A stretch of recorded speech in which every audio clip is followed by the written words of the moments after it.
You walk into the room. People are laughing, talking. You want to say something, anything. But your heart, it's pounding. Your mouth goes dry.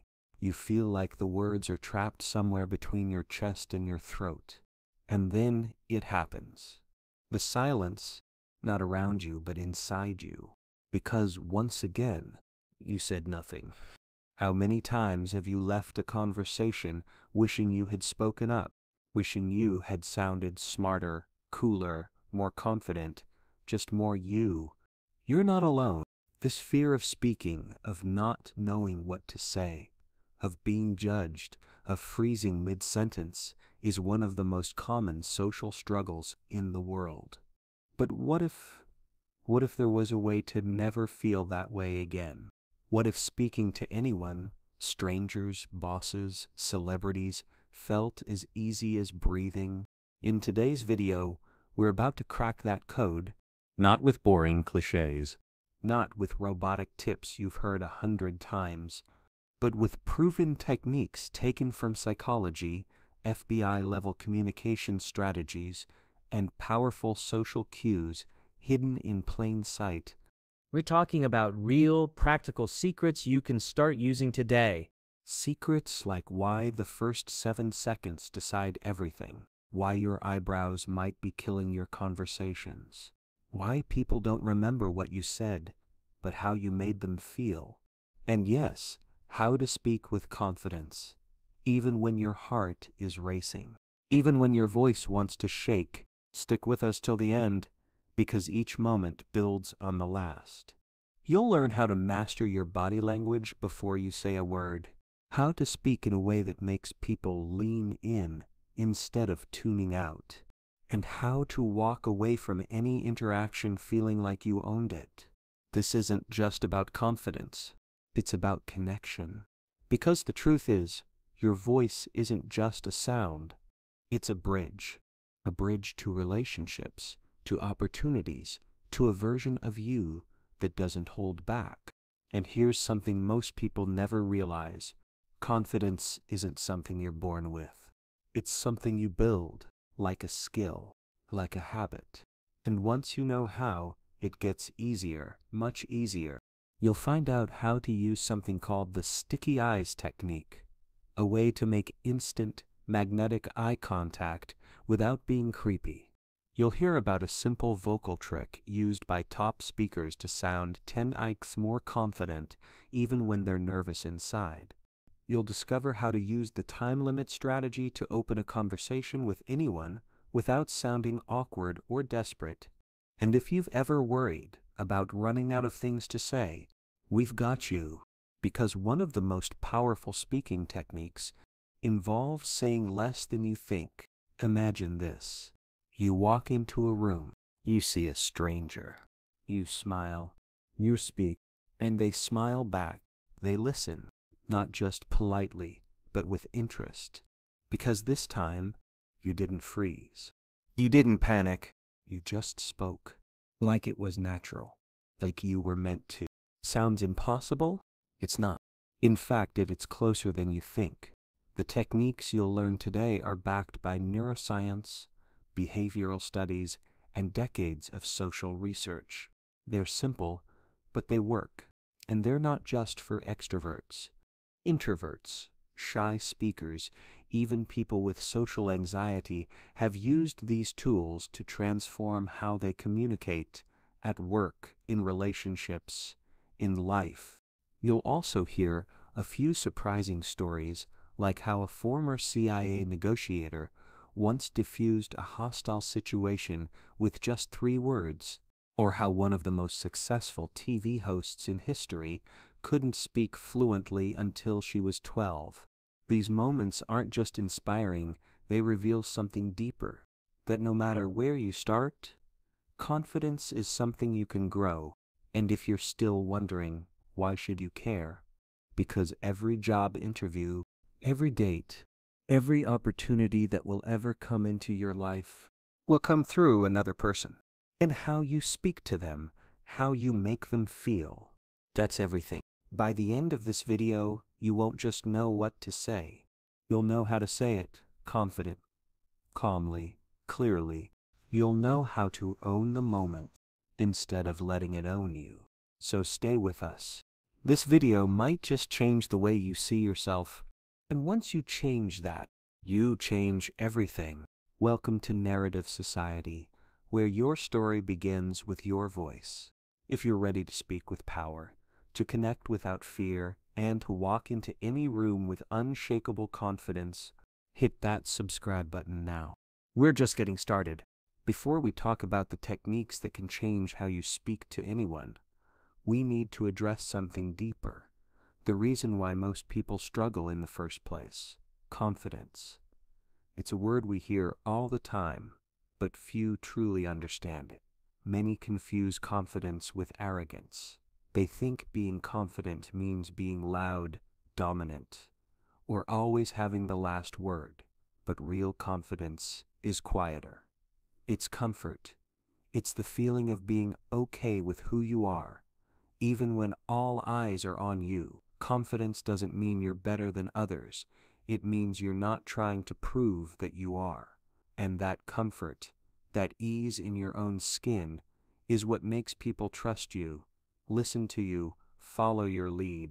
Confidence is the invisible signal we send before we even say a word. It tells people how to treat us. It sets the tone for every interaction, whether it's a job interview, a date, a sales pitch, or a random conversation with someone new. When you're confident, you create space. Space for yourself to express. Space for others to engage.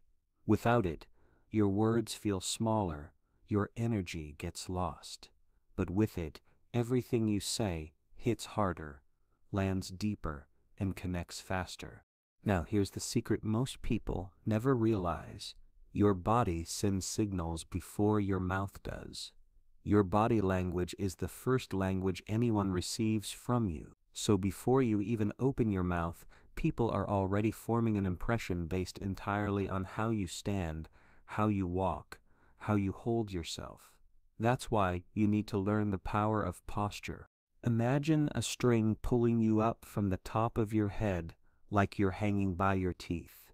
Your spine straightens, your chest lifts, your shoulders roll back, you're not puffing up, you're aligning. And suddenly, you look different. You look calm in control, confident. That one physical change sends 1,000 messages. It says, I belong here. I'm not hiding, I'm open. But posture is just the beginning. The real power lies in your eyes. Most people don't realize how much eye contact can shift the energy of a conversation. There are different types, and each one says something unique. Flooding eyes are soft, full of interest. They make the other person feel safe. Important, sticky eyes linger just a little longer, enough to spark intrigue, curiosity. And then there's epoxy eyes. That's the kind of eye contact that makes people feel like you're the only one in the room. It's focused, unshaken, magnetic. When you use epoxy eyes while someone is speaking, it tells them you're fully present. You're not thinking about your response. You're not distracted. You're there. And in today's world, where attention is the rarest currency, that kind of presence is powerful. It makes people open up. It makes them trust you. It makes them remember you. But none of this works if your body is betraying you, because while your eyes and posture are speaking confidence, your hands might be saying fear. Fidgeting is one of the most common and damaging habits people have in conversations. Twisting your ring, tapping your foot, pulling at your sleeves, all of these are small signals that scream discomfort. They tell people you're unsure, anxious, even dishonest. That's why learning to stay still, not rigid, but relaxed, is so important. Stillness communicates calm. It draws people in. When someone speaks with steady hands and quiet movements, they feel more in control, and people listen to those who feel in control. It's subtle, but it makes a massive difference. You've probably seen it in movies without realizing how a powerful character doesn't need to move much, just a glance, a pause, a slight tilt of the head. That's all it takes. And this stillness isn't just for when you're listening. It's crucial when you're speaking too, because your gestures either support your message or distract from it. Confidence isn't about using big, dramatic movements. It's about being intentional. Controlled gestures, open palms, deliberate pauses, these are the tools of a confident communicator. But maybe you're wondering, what if you don't feel confident? What if you're nervous inside? Here's the trick. The body can lead the mind. When you act confident physically, standing tall, keeping eye contact, staying still, your brain starts to believe it. It sends signals back, regulating your heart rate, calming your nerves. It's called embodied cognition. It means your body doesn't just express your state, it creates it. This is why rehearsing body language is just as important as practicing what you're going to say. You can memorize lines, plan conversation starters, even rehearse clever jokes, but if your body is giving off fear, nothing else will land. People won't remember your words. They'll remember your energy. There's a reason top speakers, CEOs, and even world leaders spend hours perfecting how they walk into a room. They know that the first impression isn't about content. It's about presence, and presence starts with posture, eyes, and control. Let's not forget one more overlooked detail: the face. Your facial expressions should match your words. That sounds obvious, but many people speak with flat faces, or worse, with tense jaws, tight eyebrows, or forced smiles. The key is warmth. Let your eyebrows lift slightly when greeting someone. It shows curiosity. Let your smile be real, not mechanical. When your face reflects what you feel, people believe you. And remember, confidence doesn't mean having all the answers. It doesn't mean being perfect. It means being comfortable with not being perfect. It means speaking with honesty, even if your voice shakes. It means standing tall, even when you're scared. Because the moment you stop trying to impress and start trying to connect, everything shifts. That's what makes you unforgettable. Not just the way you speak, but the way you make people feel when you do. And confidence, real confidence, is what gives you that power, the power to speak, the power to connect, the power to be fully you, without apology. When people think of powerful speakers, they often imagine someone with perfect words, clever phrases, or an impressive vocabulary, but the real secret lies in something much simpler: your voice. Not just the words you say, but how you say them. Your voice is your superpower. It's your personal instrument. And just like a great musician, the way you play it changes everything. The pace of your speech can transform how people see you. Most people speak too fast when they're nervous. Their words tumble out, rushed and breathless, like they're trying to finish before they're interrupted. But when you slow down, something powerful happens. Your words gain weight, your presence expands. You sound like someone who deserves to be heard. Speaking slowly isn't about dragging, it's about choosing. It tells the listener that you're not afraid of silence, that you trust your message, that you're in control. Authority lives in the spaces between your words. It's in the pauses, the rhythm, the breath. A confident speaker isn't in a hurry. They know that silence doesn't kill momentum, it creates it. A well-placed pause makes people lean in. It gives your words time to settle. It makes your voice feel like an anchor in a storm of noise. But pacing is only one part of the power. Tone is where emotion lives. It's where stories breathe. It's where people feel you. Flat tone makes even the most inspiring message fall dead. But when your voice carries passion, empathy, energy, it becomes magnetic. People don't just hear your words, they experience them. A passionate tone doesn't mean shouting or being dramatic. It means your voice reflects what your heart feels. When you're excited, let your voice lift. When you're serious, let it drop. When you care, let it soften. The listener can feel all of that, even if they don't notice it consciously. A voice with emotional range builds trust. It invites people in. It makes them feel like you're not just talking at them, but with them. Empathy in your tone is especially powerful. It's the difference between I understand and I understand. The same words, but one lands. One connects. When someone is sharing something vulnerable, your voice should respond with warmth, not just correctness. It should mirror what they feel, without copying it. Your tone can hold people. It can make them feel safe, seen, respected, and that's where real influence begins. Not with loudness, but with listening energy. Listening isn't just about being quiet. It's about scanning, watching, reading the room.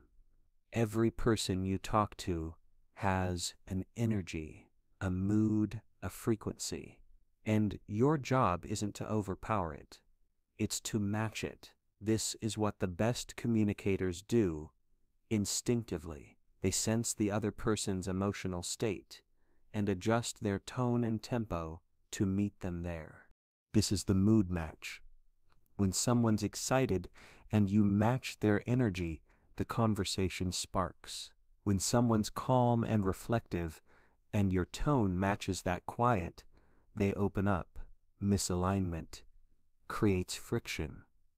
Imagine meeting someone who's grieving and talking to them with high energy cheer, or speaking in a dull monotone to someone bursting with ideas. It feels wrong. It breaks connection. Matching tone isn't imitation, it's resonance. You're tuning your voice like a musician tuning an instrument to the room. You're showing the person, I see you, I'm here with you. And in return, they begin to trust you. They begin to feel safe with you. That's when communication becomes connection. Even in high-stakes situations like presentations, interviews, or conflicts, this principle applies. Scan the room. Read the vibe. Is the energy tense? Start with calm authority. Is it quiet and uncertain? Use warmth to create safety. Is it buzzing with excitement? Ride that wave and amplify it with your own energy. The way you sound tells people how they should feel about what you're saying. It's a mirror, a signal, a spark. Tone also affects memory. People rarely remember the exact words you say, but they always remember how you made them feel. And tone is the bridge between logic and emotion. It gives life to your message. You can say thank you in 100 different ways, and each one lands differently. Sarcastic, sincere, grateful, dismissive. It's all in the tone, and mastering it gives you control over your message without needing to change the words. This doesn't mean putting on a performance. It means becoming more aware, more intentional. It means asking yourself, how do I want this person to feel?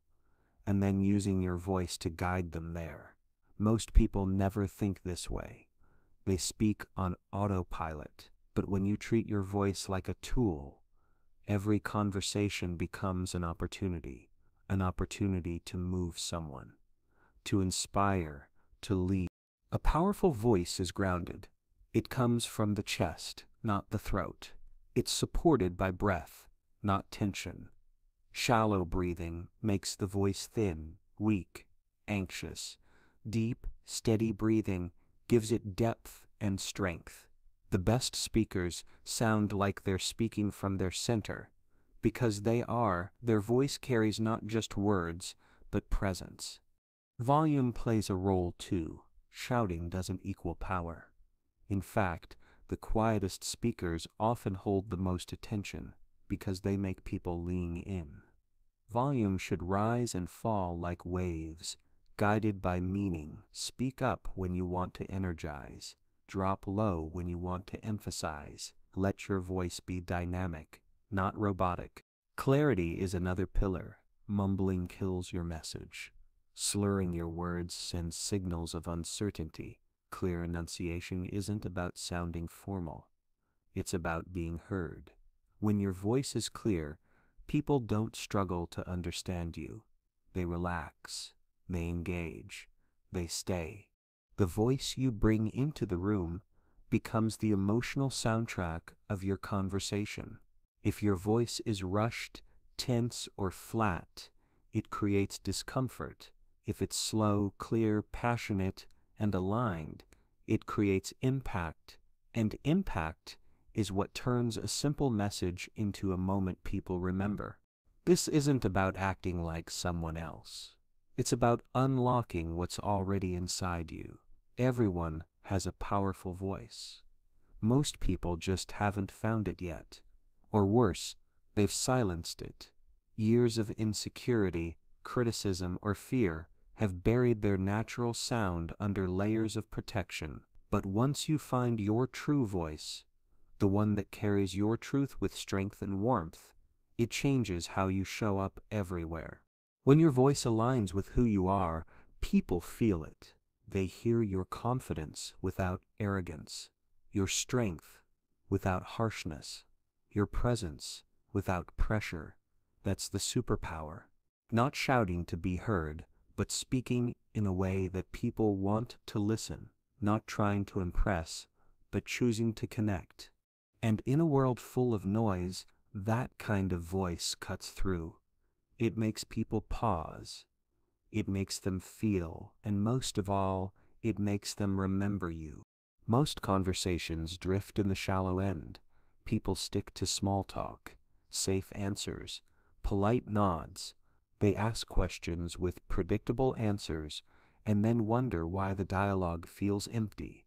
But there's a way to break through that surface, to invite something deeper, more human. It starts with the questions you ask. The difference between a closed question and an open one is the difference between a locked door and an open gate. Did you like it? Closes the path. What did you like about it? Opens it. Was that hard for you? Offers a yes or no. How did that feel for you? Create space. Open questions stretch the conversation wider. They invite people to bring their stories, their thoughts, their emotions into the room.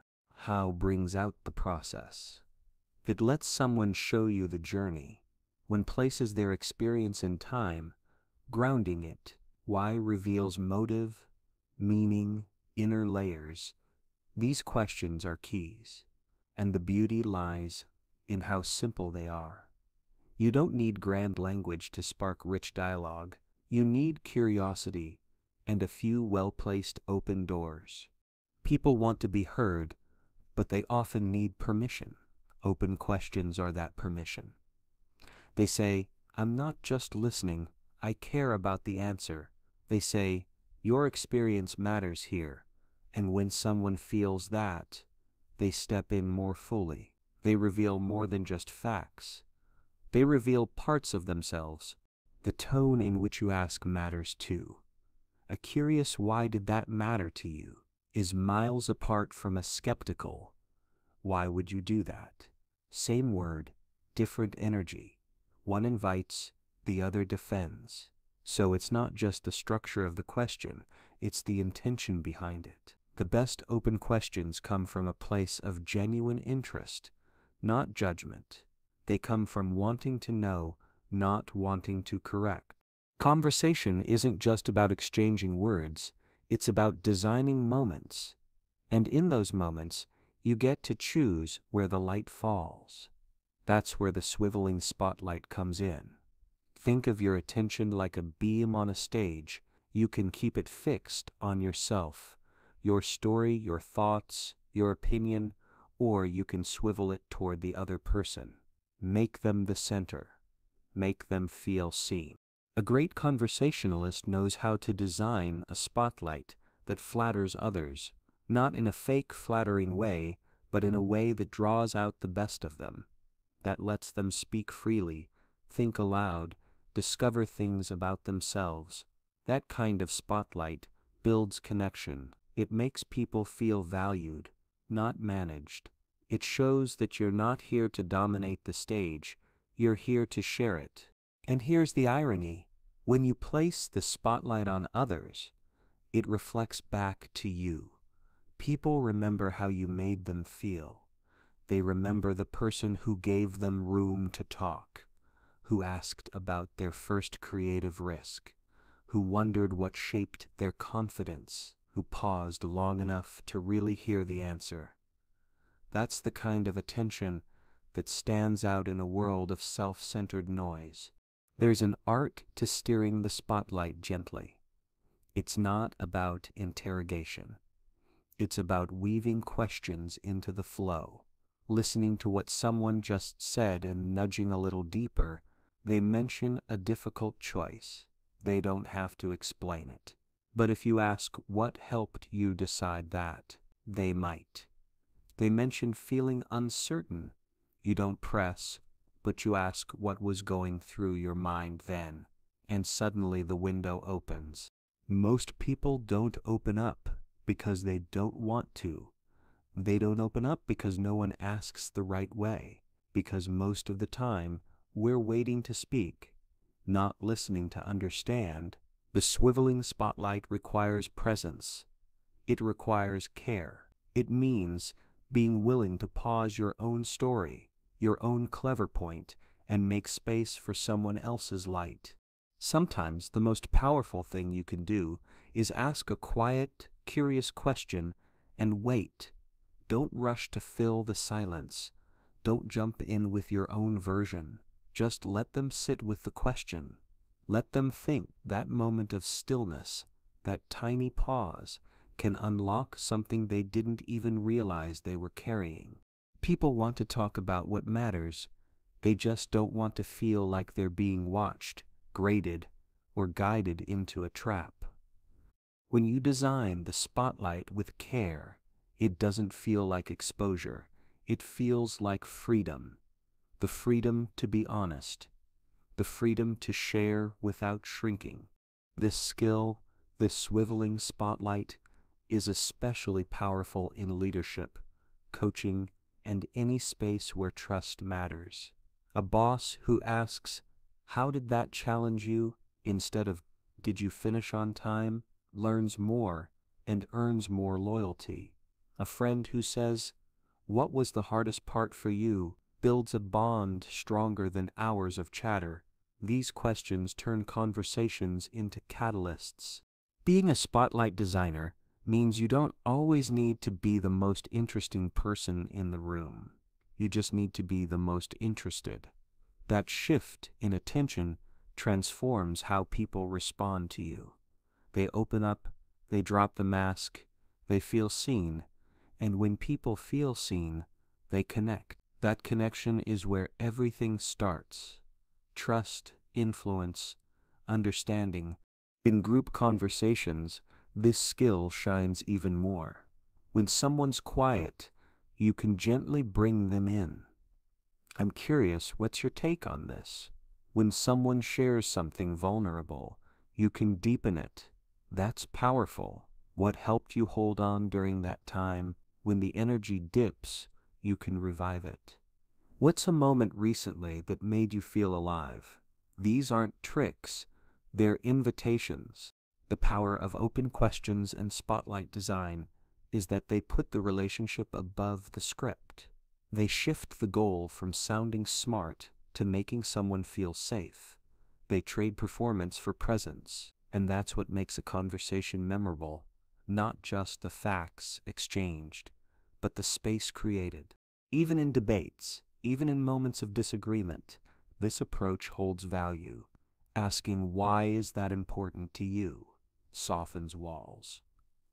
It shows respect without surrender.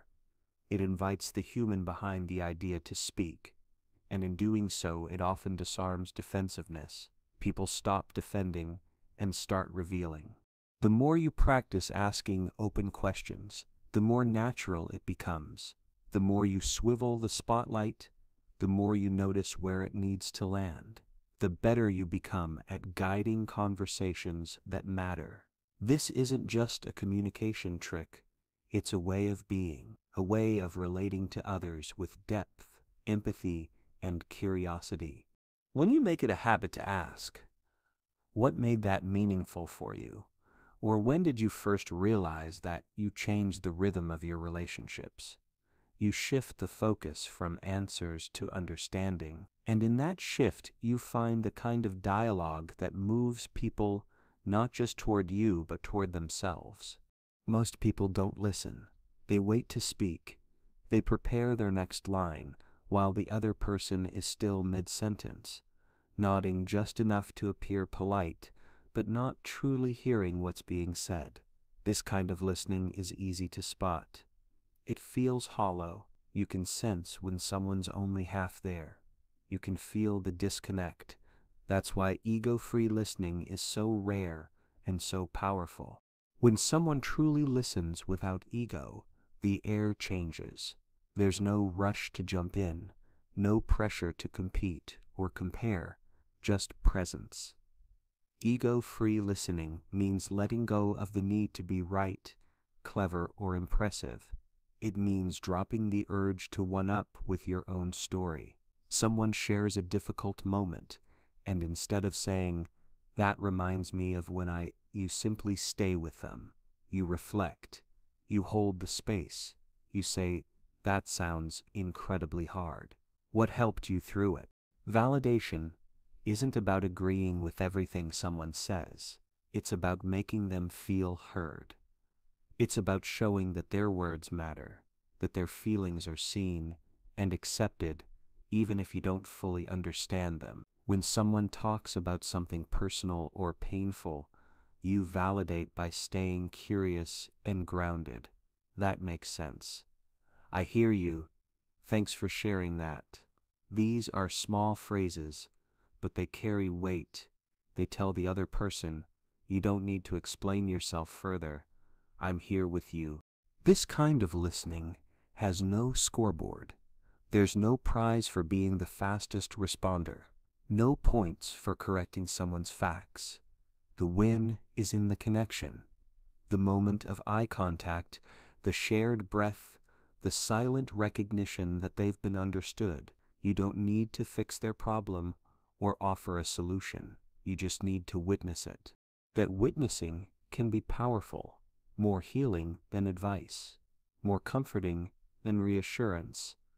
Often, people aren't looking for answers. They're looking for someone who won't shrink from their truth, someone who won't hijack the conversation or rush to change the subject, someone who can hold space, even when it's messy. This is especially true in emotionally charged conversations. When someone is angry, sad, or anxious, our instinct is often to calm them down, change their mood, or explain away their feelings. But ego-free listening means resisting that urge. It means letting their emotions exist without trying to edit them. You don't have to agree with their view of the world to acknowledge their experience in it. Saying, "That sounds frustrating," doesn't mean you co-sign their complaint. It means you respect their reality. Validation also includes reflecting back what you've heard, not in a robotic way, but with warmth and presence. It sounds like you've been carrying this for a long time. You were hoping for support, and instead, you felt alone. These reflections act like a mirror, helping the other person hear their own truth with clarity. They build trust. They invite more honesty. They create safety. The power of ego-free listening shows up in the smallest interactions, in moments most people overlook. A coworker shares that they're overwhelmed. You don't cut them off. You say, That's a lot to hold. Want to talk about it? A friend vents about a disappointment. You don't pivot to your own experience. You ask, what hurt the most? These little choices shift the dynamic from transactional to transformational. In new conversations, especially with people who may feel nervous or guarded, it helps to start with a time-limited opener. A brief window takes the pressure off. Saying something like, "Hey, I've only got 5 minutes, but I wanted to check in. How are you doing?" signals that you're present, but not asking for a major commitment. This technique lowers the stakes. It helps people relax, and ironically, once the conversation starts flowing, that 5-minute chat often stretches into something deeper, because now they feel safe. The time-limited opener works because it meets people where they are. It respects their bandwidth. It creates a soft landing. You're not barging in with an intense question. You're easing in with intention and care. This makes it more likely that someone will open up to you again in the future. You've shown them that you understand timing matters. That connection doesn't always have to be long to be real. When you combine this kind of thoughtful entry with ego-free listening, the results are subtle but lasting. You build relationships that aren't based on performance or transaction. You create bonds rooted in mutual respect. People start to associate you with presence, with the rare experience of feeling truly heard. This presence has ripple effects. People open up more easily. They return the attention. They speak more honestly. Even conflict becomes easier to navigate, because when ego is out of the way, understanding becomes the goal, not winning. When someone says something that stings or surprises you, you don't react defensively. You breathe, you listen, you say, "That's not how I saw it, but I'm glad you told me." That kind of response disarms people. It shifts the energy. It makes it possible to stay connected even in disagreement. Ego-free listening isn't passive. It's deeply active. It requires focus, humility, and restraint. It asks you to put aside your desire to be right, to be admired, to be the expert. It challenges you to be present instead of performative. But what you gain in return is priceless. You become someone others trust, someone they can speak freely around, someone whose conversations they remember. In a world that rewards speed, performance, and self-promotion, ego-free listening is a rebellion. It's choosing to slow down, to give your full attention, to let someone else's voice be the center, just for a while. And in doing so, you create something rare. A space where people feel seen without being judged, where they feel valued without being measured. This space is where real connection grows, where ideas are exchanged with respect, where people leave the conversation feeling lighter, not heavier, not because you solved their problems, but because you showed up for them, because you stayed with them, because you listened, not to reply, not to impress, but simply to understand. There's a moment, often just a few seconds, that lingers long after a conversation ends. It's the moment someone feels seen, truly seen, not for their accomplishments, not for their role, but for who they are. That's what leaves an imprint, a lasting, gentle mark. It's not the facts you shared or the cleverness of your words, it's how you made them feel. And the smallest gestures carry the most weight when done with sincerity. Genuine compliments have a kind of rare power, not the surface-level kind, not the rushed nice shirt or forced good job, but the kind that pauses time, the kind that locks into something specific and true. You notice their calm under pressure, their way of making others laugh, how they held the room with quiet confidence. When you name these things aloud, it surprises people, not because they've never heard it, but because they rarely hear it framed so honestly. Compliments like that are gifts. They tell someone, I see you in a world that often looks past people. People remember how you describe them. It shapes how they see themselves. When someone says, you always bring clarity to chaos, or your questions make people think, that sticks. It becomes a little mental post-it note, a touchstone, something they can return to later, especially in moments of doubt. And that's the imprint. Not flattery, but reflection. Not hype, but warmth. Saying someone's name with care adds another layer to this. Names carry emotion, memory, identity. When you say a person's name like it matters, softly, clearly, with full attention, it lands differently. It signals presence. It activates a kind of closeness, even in brief exchanges. Think of how your name sounds when someone says it in a rush versus how it sounds when someone says it with affection. Like music, like a memory. That's the voicemail voice. That slight shift in tone, warmth baked into the syllables. You meet someone and instead of just nodding, you say, it's really good to meet you, Sana.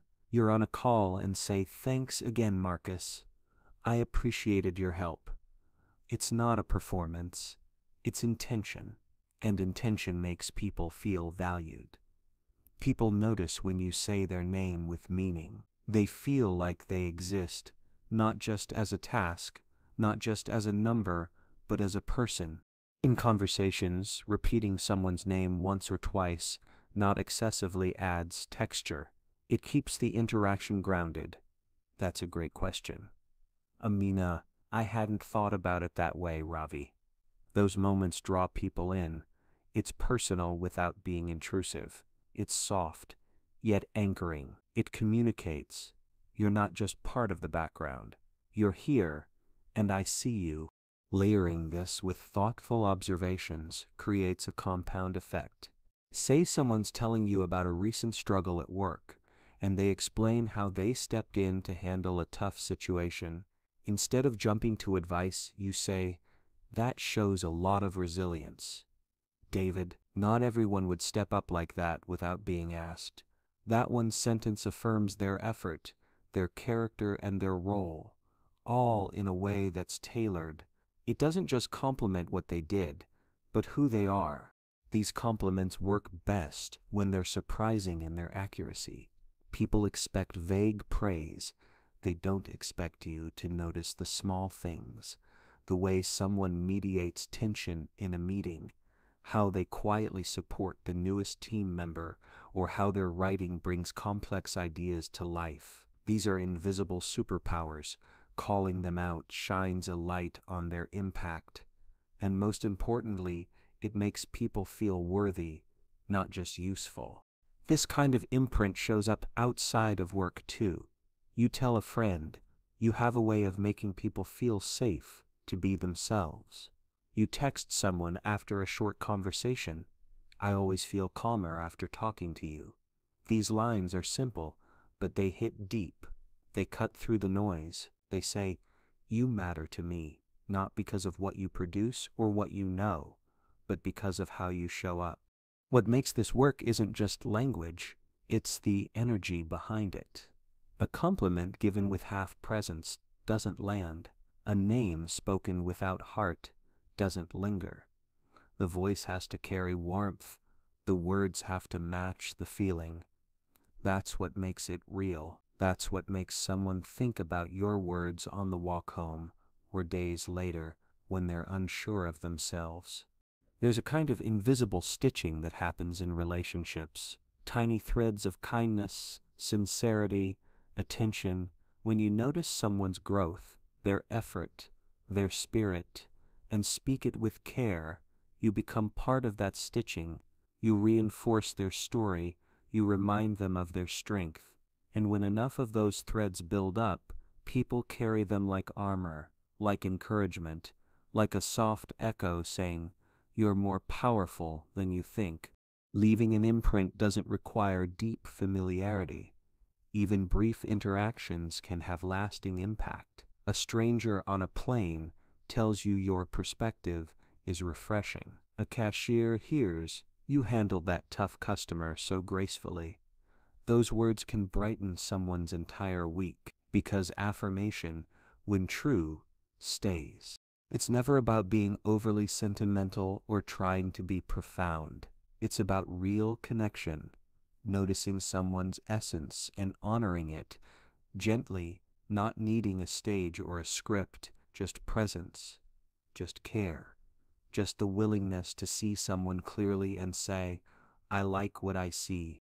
That's what people carry, long after the project is over, long after the meeting ends, long after the walk, the meal, the call, not the data, not the agenda, not the checklist, but the feeling of being seen in a way that was specific, kind, and true.